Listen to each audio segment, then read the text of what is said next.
à tous et bienvenue sur ma chaîne YouTube. On continue toujours dans l'exploration du bilan martial. La dernière fois, on a vu le métabolisme du fer, puis l'exploration biologique du bilan martial. Mais aujourd'hui, on va entamer les pathologies, à savoir l'anémie. Dans ce cours, on va aborder les deux types d'anémie, à savoir l'anémie fériprive et l'anémie inflammatoire. On va commencer par l'anémie par carence martiale, ce qu'on appelle l'anémie fériprive. Alors, c'est une pathologie qui est définie par une diminution du taux d'hémoglobine qui est inférieur aux normes. Alors, chez la femme, on retrouve l'hémoglobine inférieure à 12 grammes par décilitre. Chez l'homme, inférieur à 13. Chez la femme enceinte, inférieur à 11 grammes par décilitre. Chez un nourrisson, inférieur à 11. Et chez le nouveau-né, inférieur à 14 grammes par décilitre. Parmi les étiologies de l'anémie fériprive, à savoir défaut d'apport du fer au cours d'un syndrome de malabsorption, au cours d'une maladie digestive, par exemple maladie cœliaque, malnutrition liée à l'alimentation, des médicaments qui peuvent complexer le fer. Soit dû à une augmentation des besoins chez la femme enceinte au cours de croissance ou don de sang. Ou bien augmentation des pertes au cours d'un saignement, hémorragie digestive, génitale ou bien au cours du dialyse.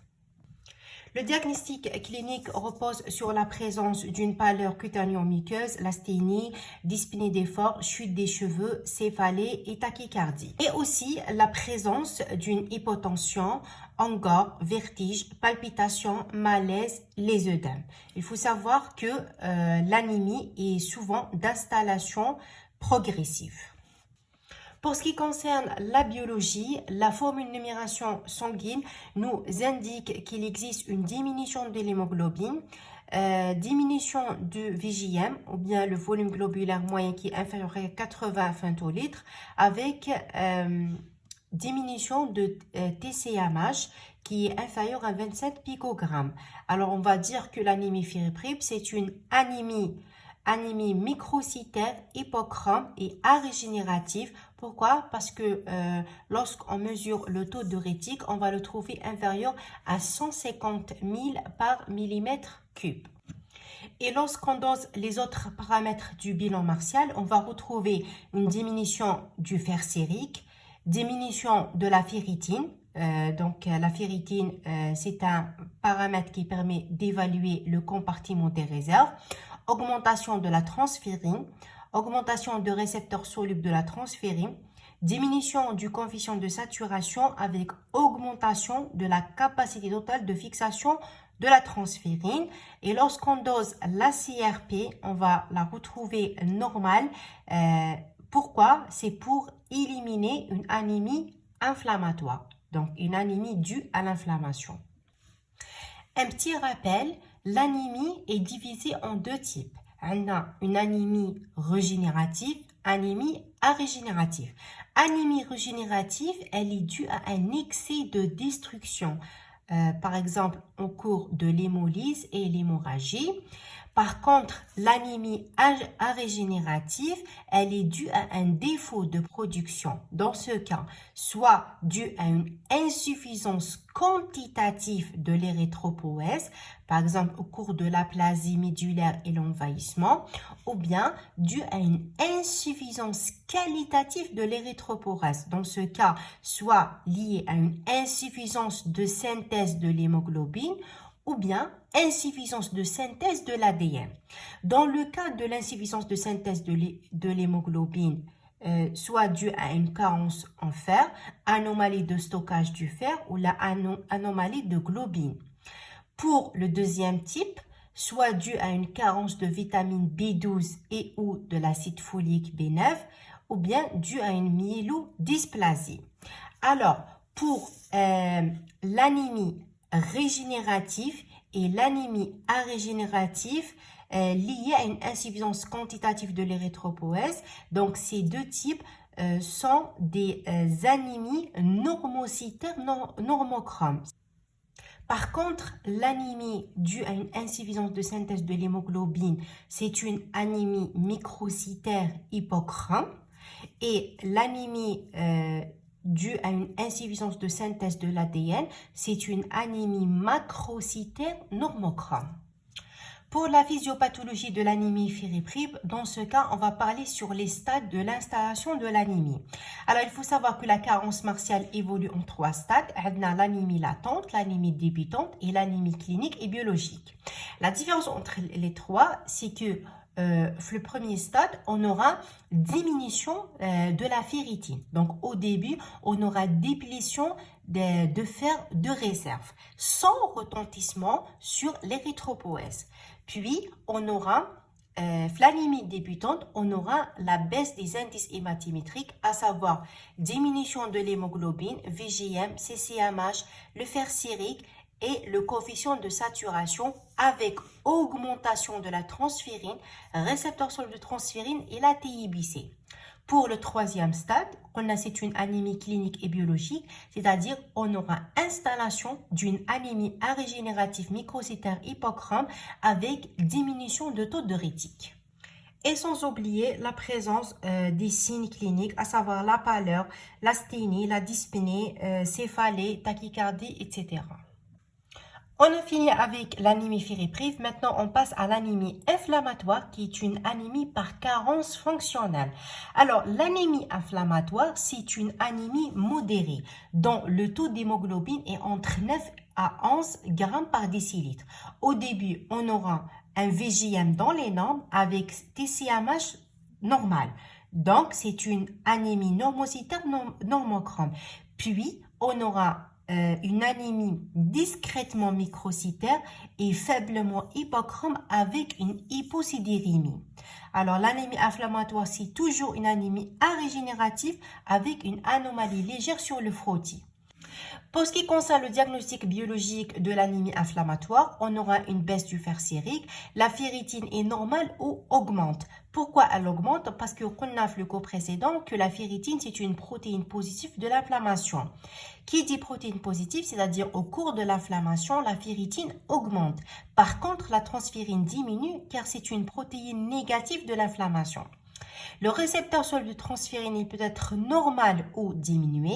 Le coefficient de saturation normal ou diminué. Par contre, le bilan inflammatoire est positif parce que c'est une anémie qui est due à une inflammation. Qui dit inflammation, donc augmentation de la CRP, fibrinogène, aptoglobine et accélération de la vitesse de sédimentation. Parmi les étiologies de l'anémie inflammatoire, soit due à une chirurgie, donc la chirurgie qui va entraîner une inflammation en réanimation, maladie inflammatoire chronique de l'intestin, soit due à un cancer, maladie auto-immune ou bien maladie infectieuse. Maintenant, je vais expliquer le mécanisme de l'anémie inflammatoire qui est due à tout syndrome inflammatoire infectieux ou auto-immun chronique conduit à une séquestration du fer par les macrophages avec livraison difficile du fer aux érythroplastes. Je m'explique par ce schéma. Alors, au cours de certaines pathologies, soit bactériennes, virales ou syndrome auto-immun, on aura déclenchement de l'inflammation. Qui dit inflammation, c'est-à-dire dégranulation du globule blanc. Parmi les globules blancs, on a les polynucléaires neutrophiles, ils vont libérer de lactoferrine. Lactoferrine, c'est une glycoprotéine qui présente une grande affinité pour le fer de la transférine. Du coup, on aura détachement du fer de la transférine et sa liaison avec la lactoferrine. Par la suite, la lactoferrine qui est saturée en fer va être piégée par les macrophages où le fer s'accumule dans les macrophages, c'est-à-dire on aura stockage du fer dans les macrophages. La moelle osseuse est donc privée du fer apporté par la transférine. Donc, dans ce cas, on va dire qu'il n'y a pas une carence martiale vraie, mais plutôt un stockage du fer dans les macrophages avec un manque d'apport à la moelle osseuse. Ceci explique la biologie dans laquelle la ferritine n'est plus un marqueur de dépistage de carence martiale. C'est une protéine de l'inflammation, donc elle augmente. Le fer sérique, il diminue. Pourquoi il diminue? Parce qu'il est piégé par les macrophages. puisqu'on a une hyposidérémie, donc une anémie avec chute de l'hémoglobine. On a aussi diminution de la transférine parce que c'est une protéine négative de l'inflammation. Le coefficient de saturation, il est normal ou il est bas, mais il diminue si le fer sérique diminue plus que la transférine. Et le bilan inflammatoire positif, puisqu'on a une inflammation, donc l'IS augmente, CRP, fibrinogène et aptoglobine. Puisque la ferritine, elle augmente, et on a dit que c'est une protéine de l'inflammation et ce n'est pas un marqueur de dépistage de carence martiale. Alors la question à poser, comment on va évaluer les réserves en fer même lors d'une inflammation? Je vais répondre à cette question par ce petit diagramme. Alors, la première des choses à faire, c'est doser la ferritine. Si la ferritine, elle est basse, elle est inférieure à 15 microgrammes par décilitre, dans ce cas, on a une carence martiale vraie. Mais si la ferritine, elle est normale, c'est-à-dire elle est entre 15 et 200 microgrammes par décilitre, avec une CRP supérieure à 10 mg par litre, c'est-à-dire il y a une inflammation, dans ce cas, on va doser le récepteur soluble de la transférine. Si il est normal ou bas, on va dire qu'il n'y a pas une carence en fer. Si il est élevé, donc on va dire que c'est une anémie inflammatoire associée à une carence martiale. Mais si la ferritine, elle est très élevée, elle est supérieure à 200 microgrammes par décilitre, on va dire que la carence martiale, elle est peu probable. Donc, on conclut que le dosage du récepteur soluble de transférine trouve son intérêt dans l'évaluation exacte des réserves en fer, même lors d'une inflammation. Quelques remarques à rajouter. Alors, la ferritine est un marqueur sensible. Elle diminue dès la phase latente, c'est-à-dire le premier stade de l'anémie, alors que la transférine n'augmente qu'à partir de la phase de carence installée. La carence martiale est la seule cause de l'hypoferritinémie.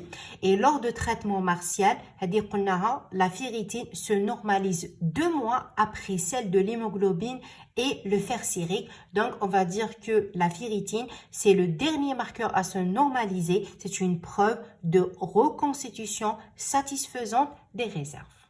Si vous aimez mon résumé, n'hésitez pas à me laisser un like et un commentaire et merci pour votre attention.